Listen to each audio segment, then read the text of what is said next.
Ah, the Saturn. Greetings, I'm Solidus Skully, and it is time for Skully's Spookfest.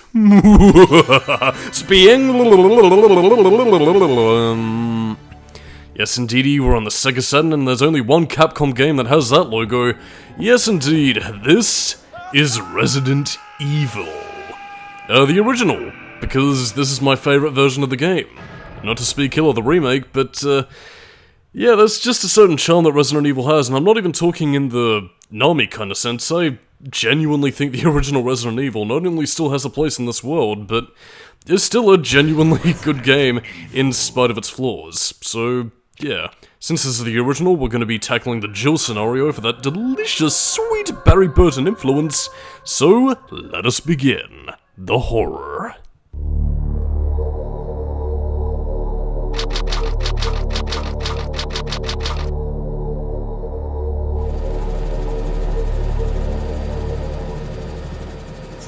Alpha Team is flying around the forest zone situated in northwest Raccoon City, where we're searching for the helicopter of our compatriots Bravo Team, who disappeared during the middle of our mission. You haven't found it? No, I haven't found it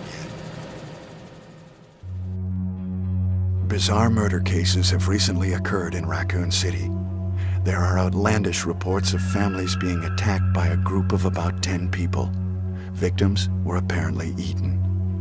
Bravo Team went to the hideout of the group and disappeared. Look, Chris!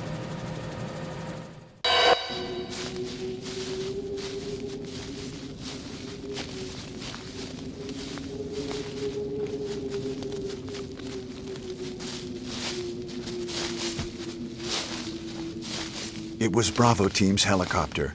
Nobody was in it. But strangely, most of the equipment was still there. However, we soon discovered why.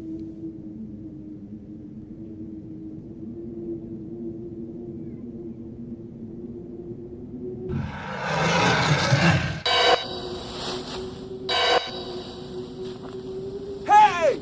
Come here!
Run for that house!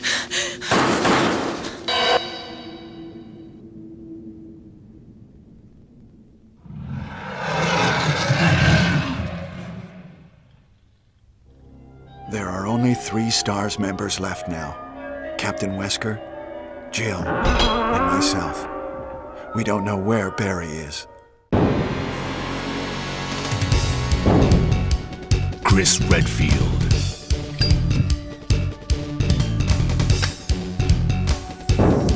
Jill Valentine. Barry Burton.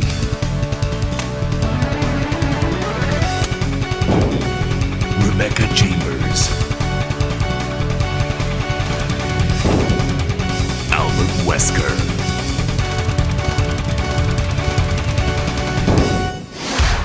Resident Evil. And lo and behold, the one... Actually, no, I tell a lie. One of 2 times I can recall off the top of my head where they use live-action footage. Yeah, would you believe a more recent example happened in the Resident Evil 3 remake? Yeah, but anyway, they have escaped into the mansion, where they thought it was safe. Yet, ellipses, It's Squall writing the dialogue? What is this? Wow. What a mansion!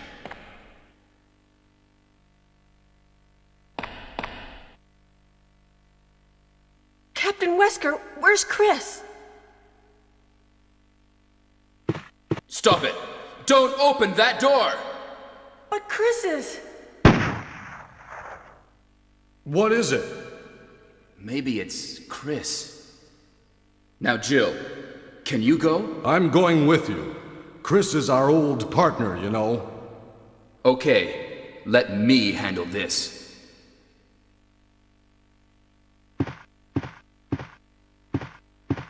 Stay alert!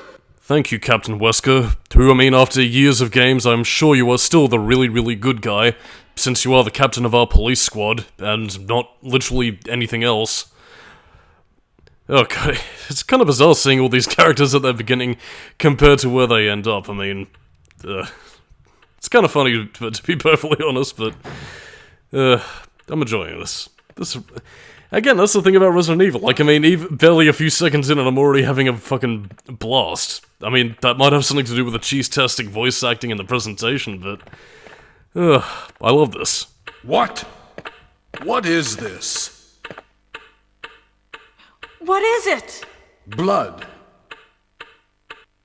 Jill, see if you can find any other clues. I'll be examining this. Hope this is not Chris's blood. And now you're noticing why I'm pretty much staying silent for most of these cutscenes and why I chose the Jill scenario for the original. I mean, Chris himself, if you choose to play his campaign, does have, you know, cheese-tastic lines courtesy of his voice actor, but come on, I could dare not deprive you all of the goodness that is Barry... I have no idea what his middle name is, Burton. And, yeah, if you want to know why I'm choosing the original over the remake, particularly the Saturn version, first of all, a less shown-off version of the game, a few unique bells and whistles that I'll point out as we go on. Second reason of which is, well, primarily, I don't know, because I just really like the original. A lot of it is due to gameplay reasons, but a few of which is, well, primarily just for the charm of the original game itself. Like this. I don't know, 90s CG? Which this game has a surprising lack of compared to later games in the series. I guess maybe it's because they kind of wanted to go all in with the live-action stuff, but yeah. There are two ways you can take out this zombie, by the way, which does actually lead into one of my points about the original Resident Evil that I actually quite love. Oh dear, it's been taken down. The first of which is also like the very bizarre Japanesey sort of like translations. I mean, you'd think a more appropriate reaction would be, oh no, Kenneth, my good friend, is dead. But no, he is a mere shadow of his former self. But I mean also, there's a reason why you want to check his body, because he has ammunition that you desperately need.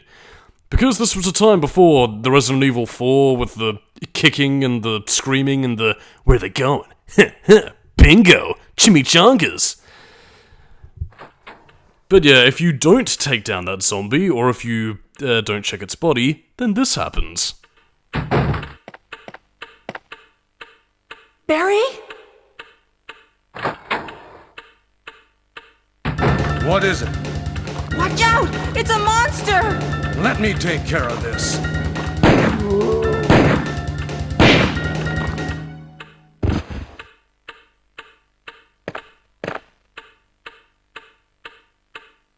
What is it? Kenneth was killed too. Maybe by this creature. Anyway, let's report this to Wesker. So yeah, there's a lot of variances in terms of gameplay scenarios. Again, you could actually take down that zombie, which again, if you want to know the difference between taking out a zombie and whether or not it's just knocked down and gonna bite you again, look for the pool of blood. But again, if you take down the zombie, Jill just goes back to Barry and says, let's inform Captain Wesker that Kenneth is dead. Or again, if you run away and avoid taking some hits, yeah, then Barry takes out the zombie for you. Showcasing a gameplay element that was actually cut out of the game. Wesker! Help me look for him, Jill. And don't leave this hall for the time being. Basically meaning just run around the back area, which no, does not contain an additional area, nor like a underground cavern indicating about Lisa Trevor or anything. No, because this lacks the access that the remake rooms have. Your thoughts, Barry? Find anything, Jill? Nothing. What is this all about? I can't figure it out at all. Beats me, too. Now it's Wesker's time to disappear. I don't know what's going on. Well, it can't be helped. Let's search for him separately. I'll check the dining room again. Okay, I'll try the door on the opposite side. This mansion is gigantic. We could get into trouble if we get lost. We should start from the first floor, okay? And... Jill, here's a lockpick. It might be handy if you, the master of unlocking, take it with you. Thanks. Maybe I'll need it.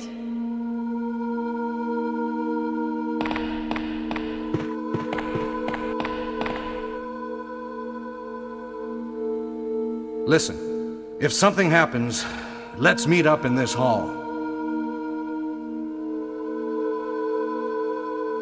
This time, I'll be there.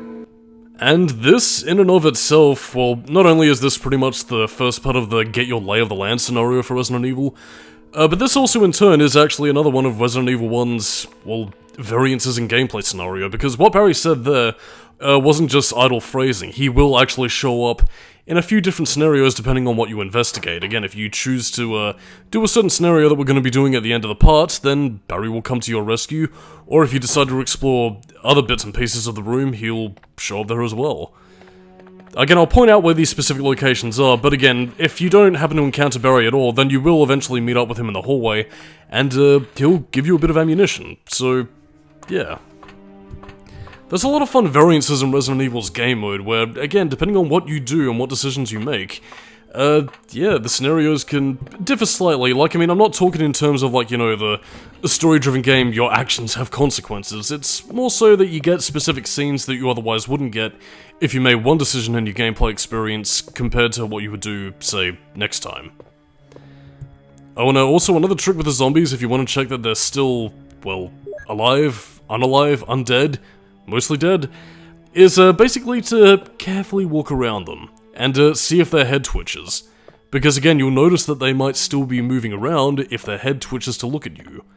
But again, that's not something you'd immediately pick up on your first time through, because, well, again, they're kinda gonna make things a little bit more obvious for the player.